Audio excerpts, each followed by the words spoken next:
Hi everyone, welcome back. Today I'm going to talk about manifestation and why I've never talked about that before. So, the reason I haven't talked about it is that it has never really resonated with me because a lot of the things that I've heard about manifestation is that it's a tool to use and call in things that you feel a lack of. So, for example, I've seen things to manifest your dream job or manifest that perfect relationship or those types of things. And every time I see it, my insides just kind of cringe because when you feel in that place of lack, there is no way that you would be able to call in and manifest that you are not feeling fulfilled by. And in saying that, I have to say, it's not that I just got to download a new, I don't believe in manifestation. No, it's more of like observing my life to see if it's a real thing or not. And I think that whenever you try to find any kind of quick solution to what you or your ego thinks is a problem, there's never any quick solution to it. So when I see these things of manifest in 5 steps or whatever, it makes me just laugh.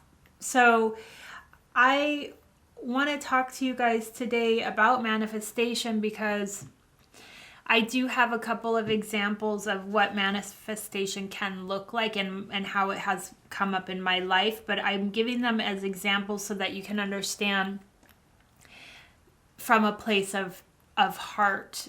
So the first one is when it was a new moon back in October 2020, and I was meditating at the cliffs, and I remember just being so deeply ready for the next, it felt like the next level up in my evolution of my awakening. And I remember sitting there and feeling like I'm ready for the next, I guess it feels like we hit a ceiling and I was ready to break through that ceiling and go to the next level. And I just said, I'm ready for whatever I'm ready to see. I'm open. I'm here. I'm open. I'm here. And I said it 13 times, and I just had my eyes closed and I just opened them, and there was the matrix. And why am I bringing this up is that when our egos or our minds have an idea of what we want to manifest or an intention of what we want, okay, it's this lack that's wanting it versus sitting in a space of heart space, being open to what is ready to come in, right? So in that case, I could never have dreamt of seeing a matrix because it wasn't even anything that I had heard of, nor did I think it was, I just would have never thought that. But yet I was totally open and vulnerable to what Spirit was ready to show me. And I feel that it's in that space that then Spirit kind of blew my mind, right? And it's like, if we get out of our ego space of, this is what's missing in this material world, the universe can show you so much more than what our expectations of ourselves and our lives are. So, for example, instead of saying, I want to pull in the love of my life, let's say. What if instead it was, I'm ready to receive that soul which can show me and mirror to me all of the things that I'm here to learn. And let the universe show you who that is. Don't let it be don't make it be a romantic partner, because what if it ends up being a group of women, or what if it ends up being a best friend? Like, you have no idea who that person is going to be for you. And it's like, if we can get out of our ways of, this podcast and this episode is going to be a little chaotic, and I'll explain why in a little bit. So I think I was saying that if we can get out of the preconceived idea of what we want that mirror or that reflection to be in our lives, just leaving open the space for the universe to kind of blow your mind. I think that's what manifesting is in the flesh, or in this material world. And it really bums me out that when you're talking about something as big as pulling energy towards you, that people take a space of the ego and try to adapt it down. Like, it's almost like taking energy and flattening it down to the understanding of this 3D world. And I am here to tell you, I don't think that exists. And I think that can create frustration in people. And then it's like, well, why isn't this working for me? And what I'm finding is that if you can find in your heart space this openness, and you feel truly ready for the next level of whatever it is that you want to experience, and let the universe surprise you on how that's going to come in, it's endless. Like, it is endless to what your soul wants for you, right? So the reason this came up is about a month ago, Richard and I were talking about getting a cat. And this came in because we've talked about getting another animal. We already have 2 dogs, and we talked about, I love puppies, and I'm always like, oh, did you see that puppy? And then I always say, but I don't want another puppy. I don't want another dog, because then I'll feel really outnumbered. I only have 2 hands to walk them, and I didn't think I could handle a third. So then Richard brought in the idea of a cat, and I was just kind of like, well, I guess. Like, it was not something that I was even thinking about.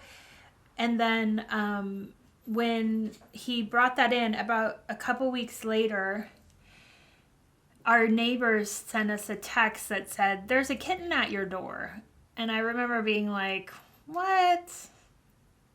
And Richard went to open the front door, and it kind of bolted underneath the porch. And so then we closed the door, and then our neighbors were like, it's back.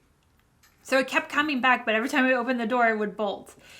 So then we have a video camera that we could watch it, and sure enough, it was a little baby kitten, and it was not going anywhere else. It wanted to stay in our porch or under it. And so we started leaving food out, and then eventually put a bed out for it. And then it was like maybe 3 days had gone by, and it's a feral kitten, so it's not like it's, excited to come to us. You could tell it hadn't been around people.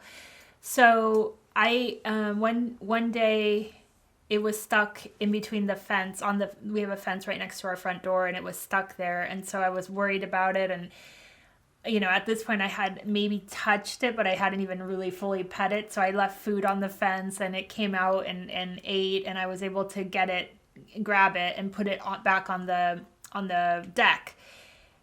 But a couple hours later, it jumped back into the fence. And once it got into the fence, it couldn't jump down. So that was the issue. So then I decided, okay, if this is our cat, if this is really what's going on here, I'm going to go, I checked with the pendulum, and I asked, is this our cat? Is this really our cat? And it said yes. So then I was like, all right, if this is ours, then I'm going to go get her. Well, I didn't know it was a her at this point, because I hadn't really handled it, or we didn't know.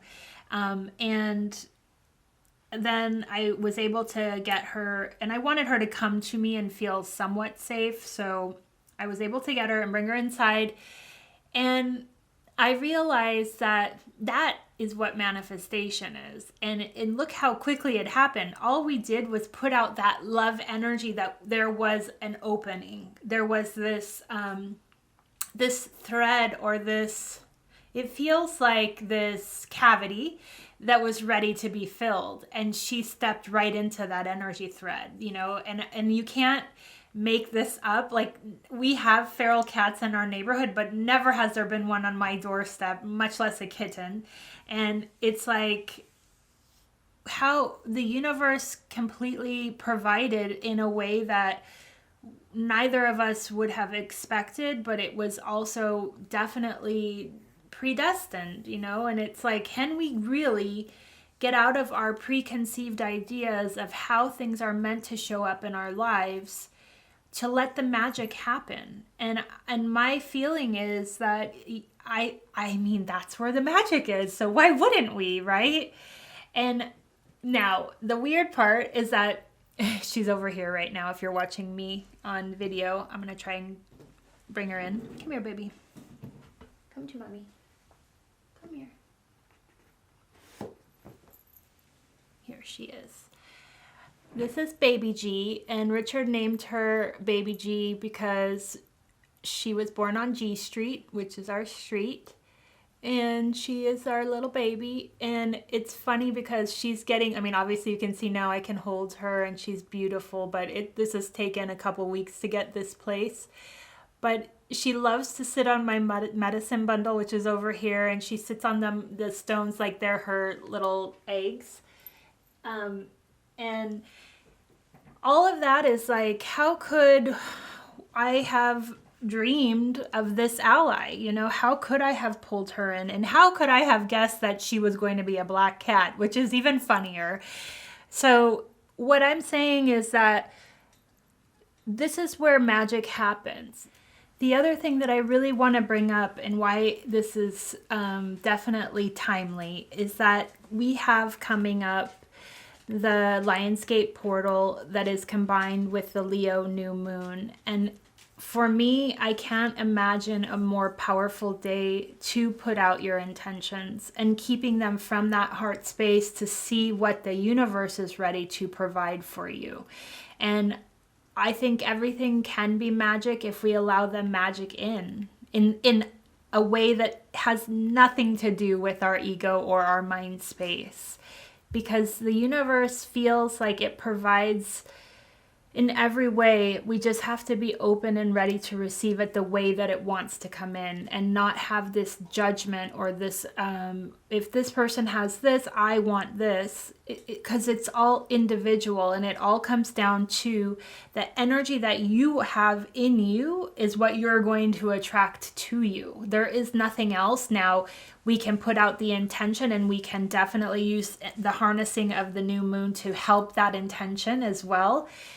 But leave it open, be surprised, and let magic happen, because it is there. And I have experienced it in so many ways in these last couple of years, that the more that I trust in that the unknown is better than anything my mind could have imagined, that is where everything lives.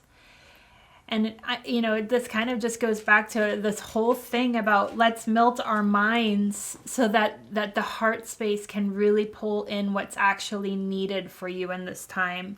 And you have no idea how vast that could be. So just dream, dream, and then let it open, and really use this energy from Sunday, August 8th, as your space to really call it in, because this is the time for magic in my opinion. If you haven't already joined us on the Energy Tribe chats, I would love to invite you, and we are now moving them to every other week starting this Friday, August 6th, and they will also, the time is moving to 11 a.m. Pacific time. And again, they will be every other week, and we would love to see you there. There's actually some really new energy that's happening there as well. We've broken we had so many people that it was really difficult to get really focused on learning. And so we've broken people down into energy groups that now have each other to rely on. And then I will be providing a lesson to grow and develop in certain areas every other week. And again, this is all free, because that is what the download was that I had. I needed to create a free community to start growing this energy. So if you're interested, I would love, love, love to have you. If you haven't already, don't forget to subscribe below to get all of the Energy Tribe chats and episodes from this podcast.